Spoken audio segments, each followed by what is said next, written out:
नमस्कार दर्शकों, मैं रितेश गुप्ता एक बार फिर से आपका स्वागत करता हूं। दर्शकों, जम्मू कश्मीर में कई ऐसे उपभोक्ता हैं जिनकी आरसी जो है आरटीओ द्वारा विदहेल्ड की गई है। क्या कारण है, इसी पर आज हम चर्चा करेंगे और जानने का प्रयास करेंगे कि जो नया पोर्टल यानी कि वाहन पोर्टल आया उसके तहत क्या कस्टमर्स को उनकी आरसीज मिल रही हैं, उनके मिलने का क्या प्रोसेस है। इसी विषय पर जो है आज हम चर्चा करेंगे।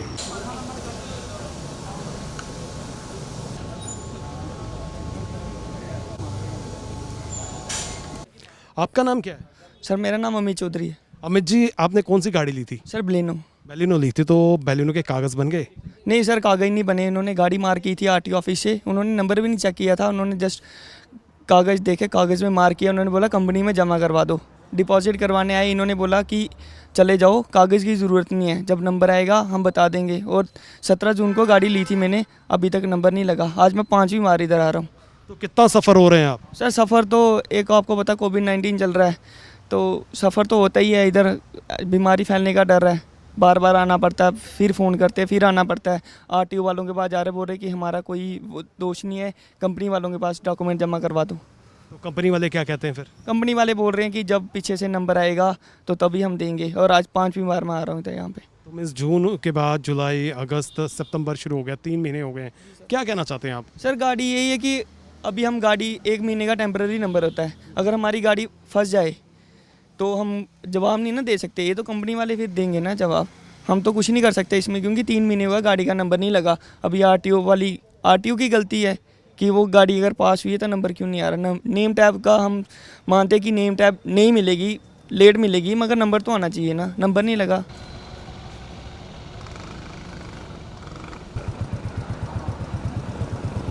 सर, आपसे ये जानना चाहेंगे कि अब जो नया रूल आया है, एक तो वाहन पोर्टल जो है वो इंट्रोड्यूस किया गया है, इस पोर्टल के बारे में थोड़ा सा बताएं। और जो आरसीज हैं उसके बारे में थोड़ा बताएं जाएँ कि किस तरह से अब आरसीज का प्रोसेस हो रहा है, और क्या डीलर्स के थ्रू हो रहा है या आरटीओ के थ्रू हो रहा है?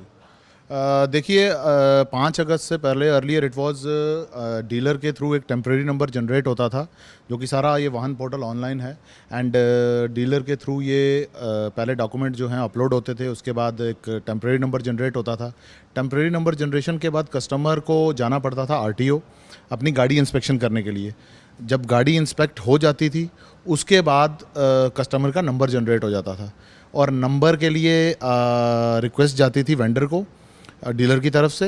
Number plate, once number plate is fitted, तो आरटीओ की तरफ से कस्टमर को आरसी जो है उसके पोस्टल एड्रेस पे जाती थी। अभी 5 अगस्त से सिस्टम चेंज हुआ है वाहन में, बट अभी स्टार्ट हुआ है तो प्रॉब्लम्स भी हैं कुछ इसमें। जैसे कि अभी अब देखिए, हमने गाड़ी अगर नंबर प्लेट लगा के देनी है तो इसमें कई गाड़ियाँ ऐसी भी हैं जिनमें 10-10 दिन से या 15 दिन से, जो है कि 20 दिन से भी आप बोल सकते हो, 15-20 दिन से, जिनके अभी आरटीओ से ओके आए नहीं हैं। तो डीलर के लिए अब प्रॉब्लम ये है कि हम कस्टमर को कमिट कर देते हैं, सर आपका गाड़ी आप बिल करवाइए, आपको नंबर प्लेट के साथ डिलीवर करेंगे विद इन 72 आवर्स या 3 वर्किंग डेज, बट वो हो नहीं पा रहा है। तो उसमें हमें काफ़ी इश्यूज़ जो हैं वो फेस करने पड़ रहे हैं। जो इश्यूज़ आ रहे हैं, क्यों, किन कारणों से आ रहे हैं, और इश्यूज़ को कैसे जो है सॉर्ट आउट किया जा सकता है? देखिए सर, हमें फुल फ्लज अथॉरिटी, अगर अब जैसे हमें, अब मैं ये कहूँगा आपको कि हर डीलरशिप एक आरटीओ का काम कर रही है, आरटीओ ऑफिस का काम कर रही है, तो फुल फ्लज अथॉरिटी दे देनी चाहिए थी। फिर इसमें अप्रूवल का वो ना रहता कोई भी राइट। तो डीलर अगर नंबर जनरेट कर रहा था, जिस टाइम नंबर जनरेट होता उसी टाइम वो एचएसआरपी जो नंबर प्लेट्स हैं उसके लिए ऑर्डर प्लेस कर देता। जैसे नंबर प्लेट लगती, डीलर खुद उसको आरसी प्रिंट का ऑप्शन आ जाता। बट अभी इसमें जो मेन एक है, जो आरटीओ से अप्रूवल आना है, जो एसओपी के हिसाब से 72 आवर्स में आना है, बट अभी वो आ नहीं रहा है। जैसे अभी जेएंडके में तो अभी इन्होंने ये शुरू किया है, बाहर आप देखिए पंजाब वगैरह में तो ये ऑलरेडी चल रहा है। बट अगर ये टाइमली अप्रूवल्स आ जाएं, या ये अप्रूवल वाला ऑप्शन बीच में से वेव ऑफ हो जाए, तो सारी रिस्पॉन्सिबिलिटी जो है वो डीलर के ऊपर आ जाए। ठीक है जी, आप ही पंच करिए, आप ही अप्रूव करिए और कस्टमर को गाड़ी दीजिए, तो मेरे ख्याल से ये चीज़ें ख़त्म हो सकती हैं। फिगर्स की बात करें तो कितने पेंडिंग केस जो हैं अभी तक चल रहे हैं? देखिए सर, अभी अगर मैं बात करूं तो अगस्त 5 से लेके अभी मैं नक्सा की पर्टिकुलर अपने यहाँ की बात कर रहा हूँ, तो हमने लगभग, मतलब पेंडेंसी है सर, पेंडेंसी तो है, 60+ % पेंडेंसी अभी चल रही है। इसको कैसे हल किया जाएगा, कैसे कर सकते हैं? देखिए सर, ये बेसिकली ऐसे ही हल हो सकता है। मैं कल एक्सेलसियर भी पढ़ रहा था, उसमें कहीं मैंने एक चीज़ पढ़ी कि जो पेंडेंसी है that is only in Jammu, जबकि उसमें क्लियरली वो लिखा हुआ है 95% पेंडेंसी जो है वो सिर्फ जम्मू आरटीओ की तरफ से है, जबकि अदर आरटीओ एआरटीओज में जो है अप्रूवल टाइमली मिल रहे हैं। तो आई डोंट थिंक वहाँ पे अब मैन पावर का क्या है, because due to this covid I don't know कि वहाँ पे मैन पावर क्या है या मैन पावर कितना है, या ये जो जिनके ये रोल्स हैं उनको वहाँ पे मतलब वो ड्यूटीज़ पे हैं या नहीं है। तो ये चीज़ें हैं। बाकी इसमें कोई बहुत ये नहीं है, बहुत अच्छा इनिशिएटिव है मॉर्थ का और जे के लिए बहुत बढ़िया इनिशिएटिव है। बट इसको सिर्फ ये चीज़ बीच में जो एक पॉइंट है, अगर ये अप्रूवल टाइमली आ जाए तो आई डोंट थिंक कोई प्रॉब्लम आ सकती है। दिक्कत आ रही है सर कि आरटीओ ने अपना ये चेंज कर दिया सारा प्रोसेस।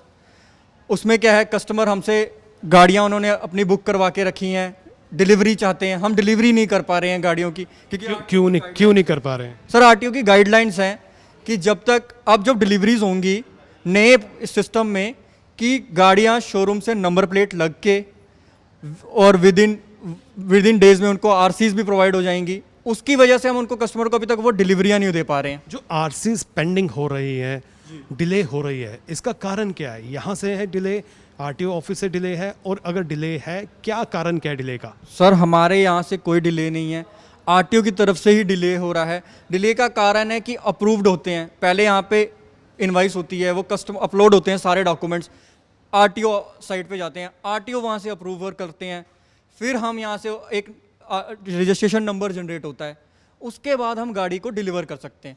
इस चीज़ में टाइम लगता है, और अब वो आरटीओ की तरफ से अप्रूव ही नहीं हो रहा है।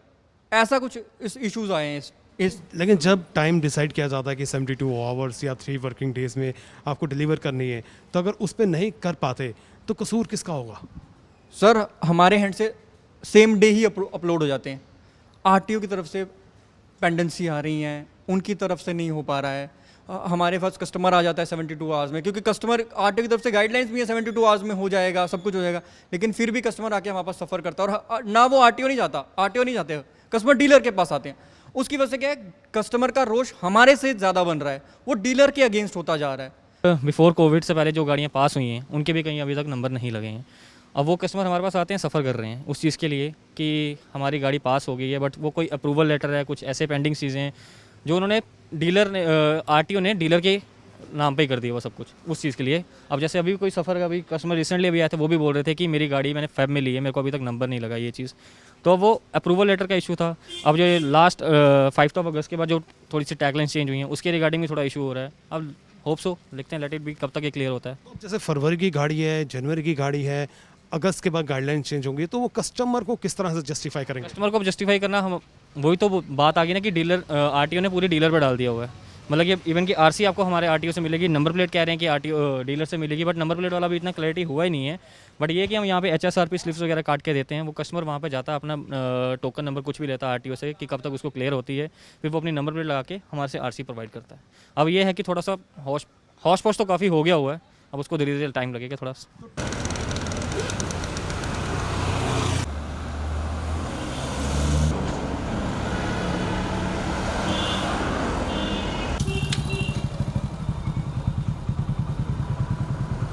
इस वक्त मेरे साथ हैं आरटीओ जम्मू, आइए इनसे बात करते हैं। सर, आरसी को लेकर जो कन्फ्यूजन क्रिएट हुई है उसके ऊपर थोड़ी सी रोशनी डालें। देखिए, जैसे आपके जो न्यूज़पेपर है डेली एक्सेलसियर में कल एक न्यूज़ आइटम लगी थी कि जो हंड्रेड्स में आरसीज जो हैं वो आरटीओ ऑफिस में विदहेल्ड की हुई है। तो उसका हमने कल हमारे जो हायर अथॉरिटीज़ हैं, कमिश्नर सेक्रेटरी साहब, उन्होंने नोटिस लिया था, उसमें मीटिंग भी हमारी हुई। उसके बाद हमने एक रिवर्टल इशू किया, शायद आज वो पेपर में आया होगा। बात ऐसी है कि जैसे आप जानते हैं कि हमारा 1 अगस्त 2020 ये जो पिछला महीना था, उससे जो डीलर पॉइंट रजिस्ट्रेशन है वो एक्टिवेट हुई है। उससे क्या हुआ कि जो नॉन कमर्शियल व्हीकल्स के रजिस्ट्रेशन है वो डीलर पॉइंट पे स्टार्ट हुई है। उसका एक एसओपीज़ डिटेल निकले हुए हैं, उन एसओपीज़ में डिफरेंट चीज़ें दी गई हैं। जैसे आप अगर एसओपीज़ पढ़ेंगे उसमें यह है कि जो भी आप गाड़ी डीलर बेचोगे वो अप्रूव्ड होना चाहिए ट्रांसपोर्ट कमिश्नर से। उसके बाद जब आप गाड़ी किसी को बेचते हो तो उसके जो एड्रेस प्रूफ है वो proper signed by the dealer authenticate करके हमें वाहन पे अपलोड करना है। साथ में इसी तरह जो और डॉक्यूमेंट्स है, फॉर्म 21, 22, 20, वो सारी चीज़ें उन्होंने अपडेट करनी है। उसके बाद वो हमारे पास आ जाएगा, ठीक है। जब हमारे पास आएगा वेरिफिकेशन के बाद विद इन 72 आवर्स हमने उसको अप्रूवल प्रोवाइड करना, और ताकि वो कंसर्न जो बंदा है आरसी उसको वहीं से मिलेगी। लेकिन डीलर्स का ये कहना है कि 72 घंटे का प्रावधान तो है लेकिन हो नहीं रहा ऐसा। देखिए 72 घंटे का प्रावधान अप्रूवल के लिए है। अगर आप अपने डॉक्यूमेंट कंप्लीट नहीं अपलोड करोगे, क्योंकि ये क्या कर रहे हैं डीलर्स कि जैसे किसी का एड्रेस जो है, मैं आपको एक सिंपल सा उदाहरण दूंगा, मैं डीलर का नाम नहीं लूँगा। जैसे एक कोई आदमी है जिसने गाड़ी ली है, वो टीचर है, वो रहने वाला है डोडा का, उसके जेडीओ भागवा ने एक सर्टिफिकेट लिखा है कि जनाब ये टीचर है, ये यहाँ पे आरओ जो भी वहाँ का परमानेंट रेजिडेंट है, पोस्टिंग भी वहाँ पे है, लेकिन ये जम्मू में टेम्परेरी रिजाइड करता है। उन्होंने उसी को एक एड्रेस प्रूफ बना के उसको वाहन पे अपलोड कर दिया। तो देखिए जब बंदा यहाँ का रहने वाला ही नहीं है तो उस डीलर के खिलाफ हमने नोटिस इशू किया हुआ कि भाई तूने कैसे उसको डोडा के बंदे को जम्मू के नंबर की गाड़ी कैसे दे दोगे, तब तो वो फ्रॉड हो गया। क्योंकि इसमें एक प्रोसीजर है कि जहाँ आपका प्रेजेंट एड्रेस है, अगर वो बंदा यहाँ जम्मू में सर्विस करता है तो सर्विस सर्टिफिकेट लगा के वो रजिस्टर करवा सकता है, अदरवाइज उसको रजिस्ट्रेशन डोडा से होना है। ये एक उदाहरण ये है। इसके साथ में कुछ गाड़ियाँ हैं, जैसे आप यहाँ पे 2 व्हीलर्स हमारे जो है एक्टिवा गाड़ियाँ हैं खासकर जो फंसी हुई हैं, उसका मॉडल अप्रूवल ही नहीं है, उन्होंने मॉडल अप्रूव करवाई नहीं है और गाड़ियाँ बेच चुके हैं। जब हमने उनको नोटिस निकाला, नोटिस देने के बजाय उन्होंने कहा जी हमारा स्टाफ क्वारंटाइन में है, हम जवाब नहीं दे सकते। अब लोगों को, जिन लोगों को उन्होंने गाड़ियाँ बेची हैं, जब तक वो मॉडल अप्रूव नहीं करेंगे एज पर SRO 64 ऑफ 2012 और जो rule 274 of J&K motor vehicle rules है, उनको पर व्हीकल 1 लाख रुपये फाइन जमा कराना है उस डीलर ने। तो हम अपना जो है उसकी वायलेशन नहीं कर सकते हैं, चाहे लोग अगर डिले भी होगा तो उसका डिले हमारे खाते में नहीं है, वो डीलर ने देखना है। साथ में जो कल न्यूज़ आइटम लगी थी कि इसमें कुछ गाड़ियां जो है 100s में हैं, तो उसमें एक बीच में थोड़ा सा इशू ये था कि जो एक जब इन्होंने अप्रूवल लिया हुआ था ट्रांसपोर्ट कमिश्नर से, वहाँ पे मॉडल 4 और 6 में कोई कन्फ्यूजन थी, वो उसका कोरिजेंडम वहाँ से निकल चुका है। और उसके बाद हमारे जो कमिश्नर सेक्रेटरी साहब हैं, उनकी डायरेक्शन है कि जो गाड़ियाँ इस वजह से रुकी हुई थी, वो 200-300 गाड़ियाँ ऐसी भी हैं, वो हमने अप्रूवल और वो 2-4 दिनों में हम सारी क्लियर कर देंगे। लेकिन इसके अलावा आप जैसे जानते हैं कि पूरे हमारे जम्मू डिस्ट्रिक्ट की अगर मैं बात करूंगा, क्योंकि ये रजिस्ट्रिंग अथॉरिटी में जम्मू डिस्ट्रिक्ट का जो मेरा ARTO यहाँ पे डील करता है, पिछले अगस्त महीने में 3034 गाड़ियाँ रजिस्टर्ड हुई है और उनकी RCs वगैरह सब कुछ प्रिंट हुआ है। ऐसा नहीं कि हम लोग काम नहीं कर रहे हैं। 3000 गाड़ियाँ रजिस्टर्ड एक महीने में होना कोई छोटा काम नहीं है। लेकिन उसके साथ में जो हमने तकरीबन 800 के करीब गाड़ियाँ रिजेक्ट करके उनको भेजी हैं, उनकी RCs फंसी हुई है। अब बात ये हो रही है कि जो डीलर है वो लोगों को कह रहा है जी RTO ऑफिस से हमें अप्रूवल नहीं मिलेगा। RTO ऑफिस तब तक अप्रूवल नहीं दे सकता जब तक वो अपने जो रिक्विजिट डॉक्यूमेंट्स है वो जवाब नहीं दे। हमने यहाँ पे इतनी मोटी फाइल है, ये हमारे पास पड़ी हुई है, तमाम डीलर्स के, अगर आप इस पर कैमरा भी मारोगे, ये सारे डीलर्स के notice, show cause notice issue किए हुए हैं। ये इतने बड़े 200 नोटिस हैं। अब इनके जब तक वो रिप्लाई नहीं दें, अगर वो जेन्युइन लोग हैं तो वो हमें रिप्रेजेंट करें ना, हमारे पास बताएं कि ये हमने डॉक्यूमेंट्स लगाए हैं, तो ऐसे तो हम नहीं दे सकते ना। तो दर्शकों आपने देखा कि RC लेने का प्रोसेस जो है अब वो चेंज हो चुका है। जी हाँ, डीलर्स द्वारा जो है आपको RC इशू की जाएगी। डीलर्स जो है आपके डॉक्यूमेंटेशन जो है वो अपलोड करेगी वाहन पोर्टल में। उसके बाद अप्रूवल के लिए RTO ऑफिस जो है उन्हें भेजा जाएगा। उसके बाद जैसे ही RTO ऑफिस से आपके डॉक्यूमेंट्स जो हैं वो फुलफिल हो जाते हैं, अप्रूव्ड हो जाते हैं, उसके बाद आपको RC जो है इमीडिएट जो है वो इशू कर दी जाएगी। प्रॉब्लम कहाँ क्रिएट हो रही थी? प्रॉब्लम वहाँ क्रिएट हो रही थी जहाँ पर डॉक्यूमेंट्स में जो है कहीं ना कहीं प्रॉब्लम थी। जी हाँ, एड्रेस को लेकर, किसी के नाम को लेकर कहीं ना कहीं औपचारिकताएं जो हैं वो पूर्ण नहीं थी। लेकिन जिस प्रकार से RTO साहब ने इशारा कर दिया है कि जो भी पेंडेंसी थी वो जल्द जो है उसे दूर कर दिया जाएगा और कहीं ना कहीं जो है गवर्नमेंट से बात करने के बाद जो है जो पेंडिंग गाड़ियाँ हैं, जो पेंडिंग RCs हैं, उन्हें भी जल्द से जल्द जो है निपटाने का जो है प्रयास किया जाएगा। हमारी पूरी टीम को दीजिए इजाज़त, फिर मिलेंगे, नमस्कार।